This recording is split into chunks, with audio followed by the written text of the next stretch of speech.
Is in 4 sections. Now turn to Section 1. Section 1. You will hear a conversation about a language course. First, you have some time to look at questions 1 to 5.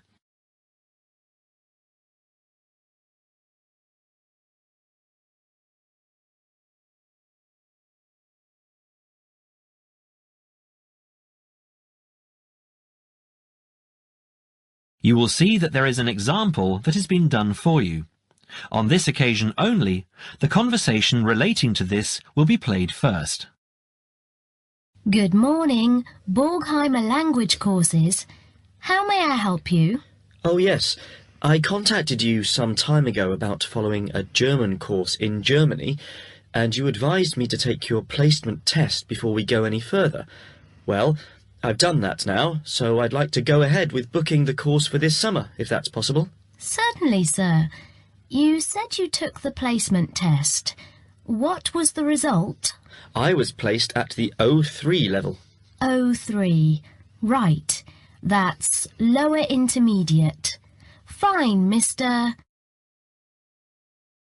The answer is Level 3 or lower intermediate, so the course level has been filled in for you. Now we shall begin. You should answer the questions as you listen, because you will not hear the recording a second time. Listen carefully and answer questions 1 to 5. Petterson. John Petterson. Could you spell that for me, please, Mr. Petterson? P-E-T-T-E-R-S-S-O-N.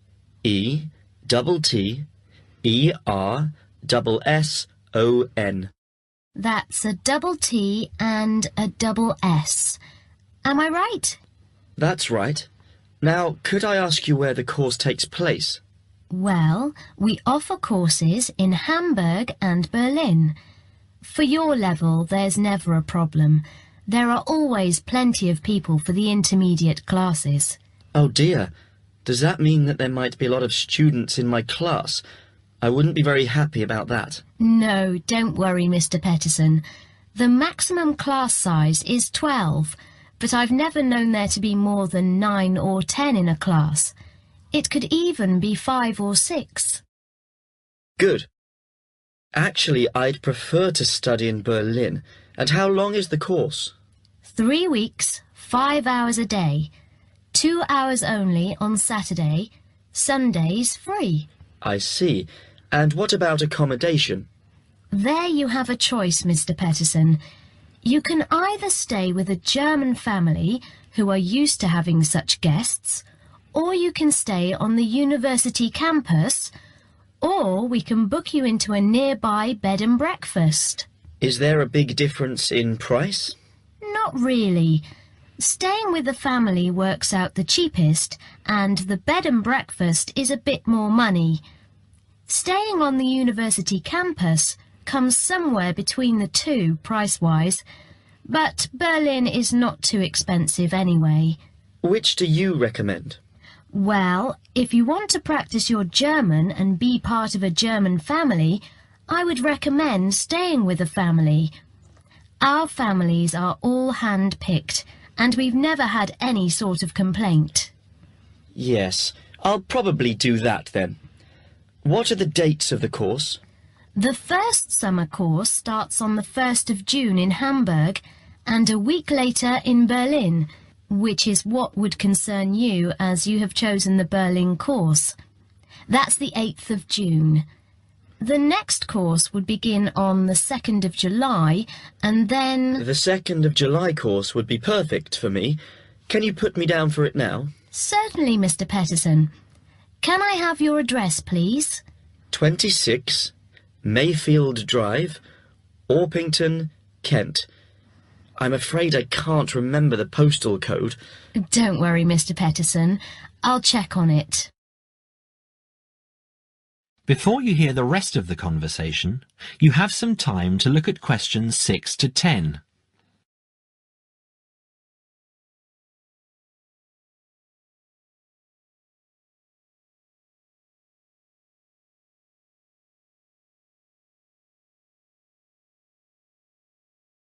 Now listen and answer questions 6 to 10. There are a couple of other things I'd like to ask. Certainly. What do I need to bring on the course? Well, apart from the obvious, you'll need our textbooks. I'll email you the name and publisher. You should be able to find it in your local bookstore. If you do have problems, call me or email me and I'll see what I can do. We provide the computers, computer disks, translation exercises and all that sort of thing, but you will need a good dictionary. We recommend Langenscheidt, which is more than adequate for your level. You don't have to go and spend a lot of money on an expensive dictionary. Not yet, anyway. Maybe you will when your German reaches a very high standard. That would be very nice. Now, finally, what about the cost of the course? And how do I pay? Would you like to pay that in pounds or in euros? Euros would be fine. In that case, it's 550 euros. You can pay by credit card if you like. Oh dear, I'm afraid I haven't got a credit card. How else can I pay? That's not a problem, Mr. Peterson. You can pay by bank transfer. Fine. By the way, I forgot to mention I am a full-time student. Have you got a student card? Oh, yes. Then that does make a difference, you'll be pleased to hear. You are entitled to 35% off the full price. And if you can persuade a few people to join you, it would work out even cheaper. How do you mean exactly? Well, for every 5 people you find, 1 goes free. In other words, if there are 6 of you, you get 1 free course. Of course, in reality, you would divide up the savings amongst you, presumably. Right. Well, I'll see what I can do. Thank you. Not at all, Mr. Peterson, and I'm sure you'll enjoy the course. There are, of course, sightseeing possibilities. Would you like me to send you our brochure describing them? Yes, thank you. I'd appreciate that. Anyway, thanks for your help. If I want to call back, who do I ask for? Susanna. I'm here most of the time. That is the end of section 1. You now have half a minute to check your answers.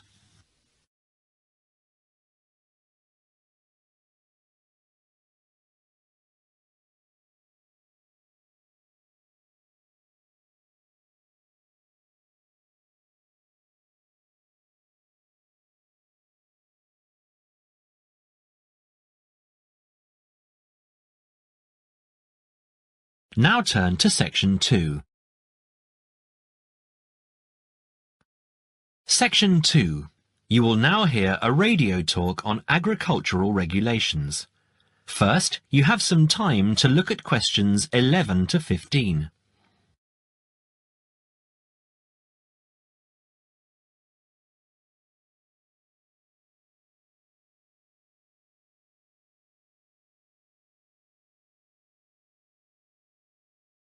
Now listen carefully and answer questions 11 to 15.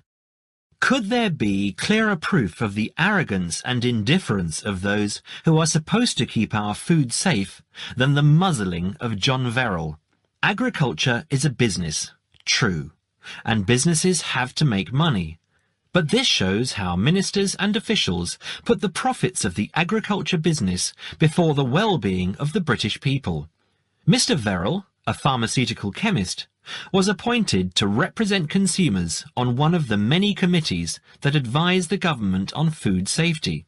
When he tried to do his job, though, and wanted to warn ministers of a danger to children's health, he was refused permission to do so. The danger comes from hormones given to cattle in the USA and some other countries to make them grow faster.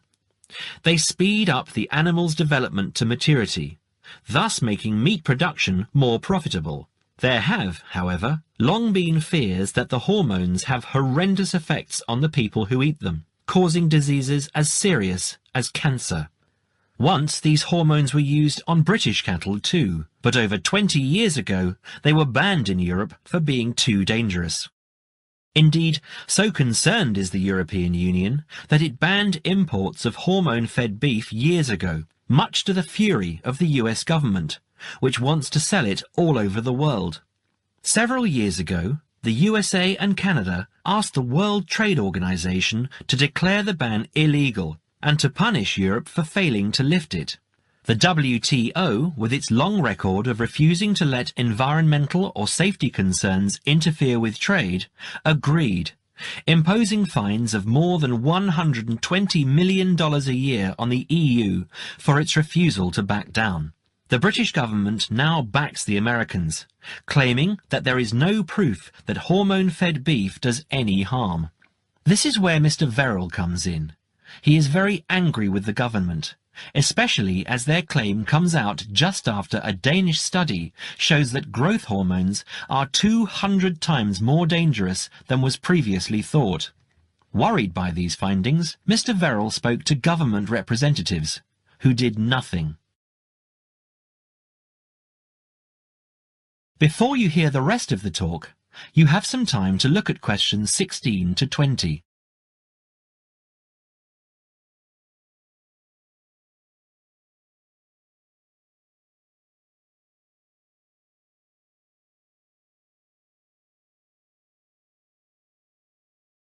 Now listen and answer questions 16 to 20. Not only that, but they have not been testing beef which is imported, which, by law, they are required to do.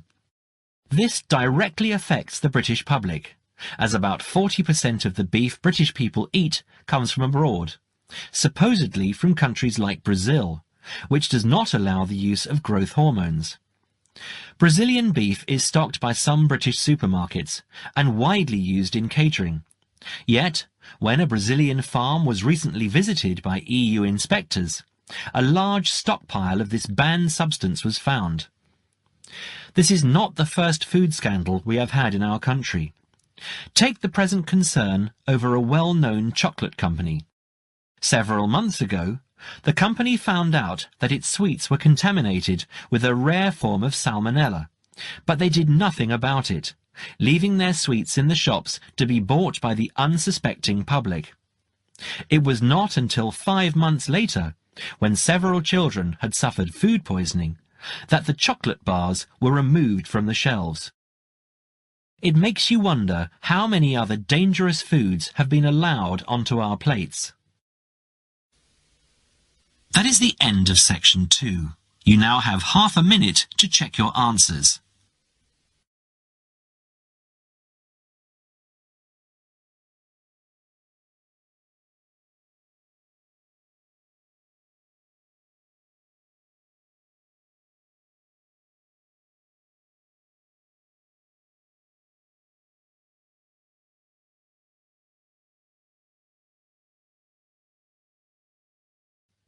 Now turn to section 3.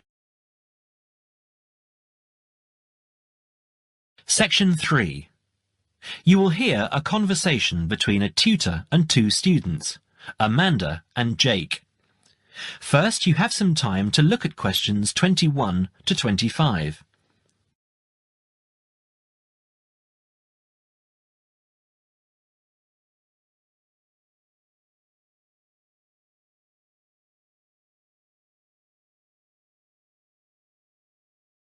Now listen carefully and answer questions 21 to 25.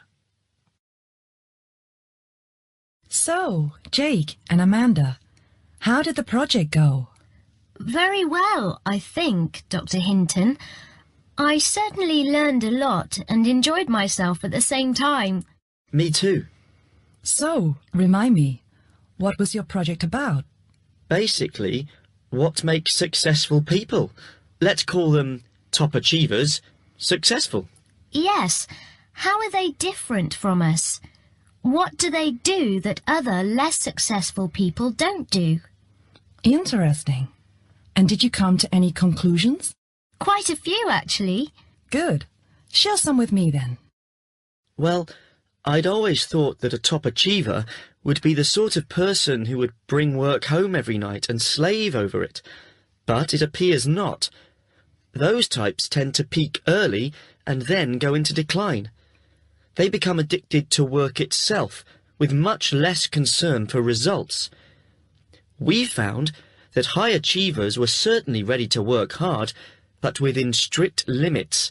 They knew how to relax, could leave their work at the office, prized close friends and family life, and spent a healthy amount of time with their children and friends. There's a lesson for us all there. Anyway, go on. It's also very important to choose a career which you enjoy, not just one that pays well or which assures you of a pension many years down the line. Surely that's important though, Amanda. Yes, I agree, but being happy in your work is far more important than anything else. Top achievers spend over 2/3 of their working hours on doing work they truly prefer and only 1/3 on disliked chores. They want internal satisfaction, not just external rewards such as pay rises and promotions. Before you hear the rest of the conversation, you have some time to look at questions 26 to 30.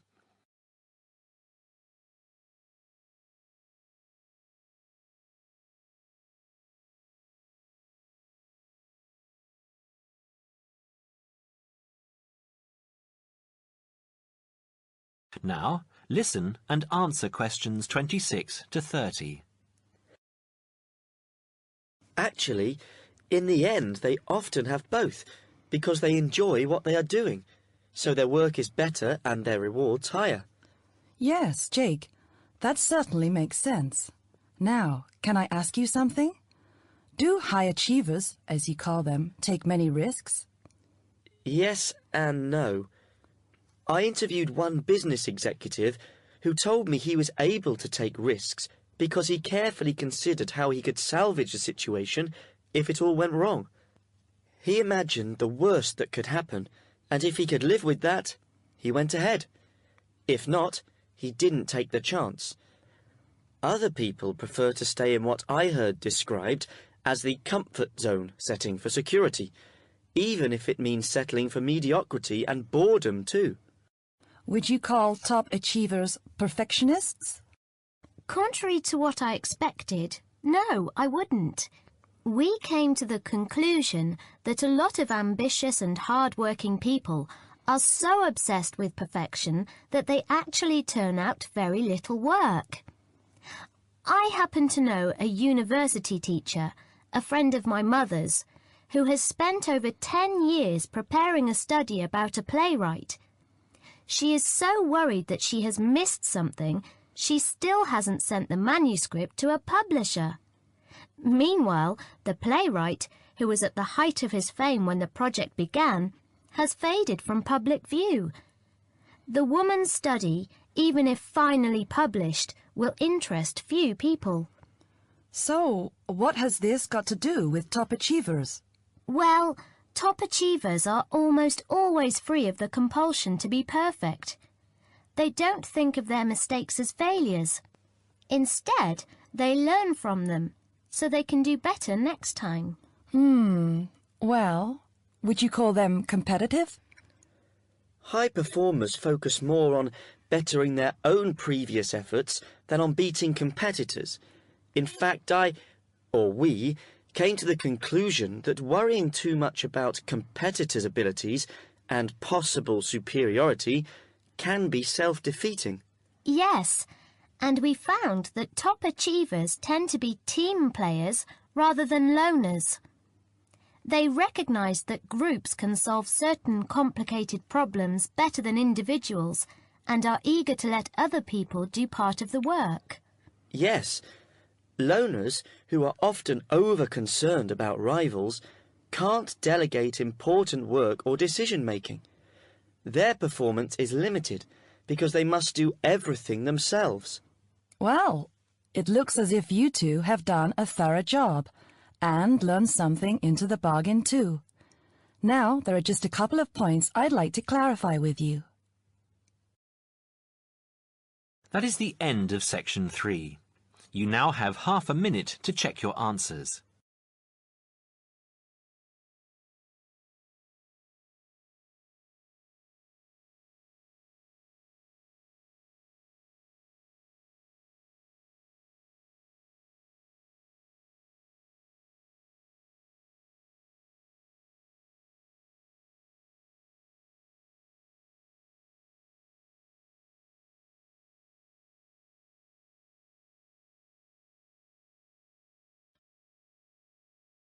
Now turn to Section 4. Section 4. You will hear a talk on seasonal affective disorder. First, you have some time to look at questions 31 to 40.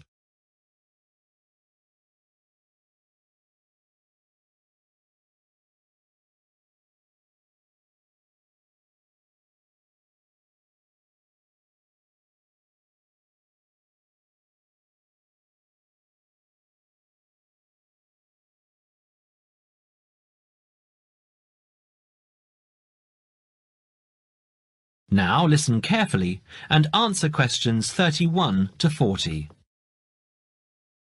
In the past few years, a new condition has been identified and given a name, SAD, short for Seasonal Affective Disorder. This is now recognized as a distinct kind of clinical depression, where people become depressed at the onset of winter, accompanied by a craving for sweet things, causing weight gain. Each spring and summer would then bring on almost maniacal highs and feelings of boundless energy and happiness.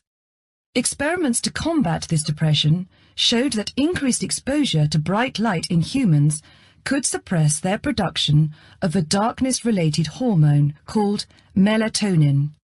The light needed to induce this change was about 2,000 lux, or about 4 times brighter than ordinary household lighting. It was then calculated that if bright light could suppress melatonin secretion, then it might have other effects on the brain, including the reversal of symptoms of depression. While melatonin's precise role in SAD has not been pinned down, the theory led to effective treatment. Not surprisingly, SAD affects more people where winter nights are longer and days shorter. In the UK, an estimated 500,000 adults develop full-blown SAD in winter, and twice this number suffer the milder condition called subsyndromal SAD. About 80% of sufferers improve when given light therapy, and improvement usually comes within 2 to 4 days. Scientists are still unsure why winter depression happens, but more than a decade of research has turned up some surprising findings. Nearly 80% of SAD victims are women. Researchers are uncertain why this is so. SAD can affect people at any age, but typically it begins around the age of 20 and becomes less common between 40 and 50. SAD is comparatively rare in children and adolescents, but so far researchers have been unable to come up with a logical reason for this. As many as half of SAD sufferers have at least one family member with depressive illness, suggesting that the depression has a genetic component. Some patients experience shifts in their body clocks when they're depressed in winter. They are morning people at one time of the year and become evening people at another. What is the underlying difference between SAD sufferers and others? A clue can be found in carbohydrate craving, a common symptom. People often become obsessed with chocolate, for example. Carbohydrates alter brain chemistry by increasing the level of a soothing chemical called serotonin, a neurotransmitter that carries signals between brain cells. SAD sufferers crave carbohydrates because they may need serotonin to lift their mood. This craving can be intense, in fact, an addiction. It may be that the serotonin system of the brain has problems regulating itself during the winter. Some SAD sufferers respond well to the drug Prozac, thought to influence the brain's serotonin-using system. Other brain chemicals and hormones probably play a role in winter depression. Another neurotransmitter, dopamine, for example, may be inadequate in certain cases. Researchers hope to uncover clues to SAD's secret by probing similarities between SAD and hibernation. Though no valid link between the two has been established, some SAD patients say they feel like hibernating animals.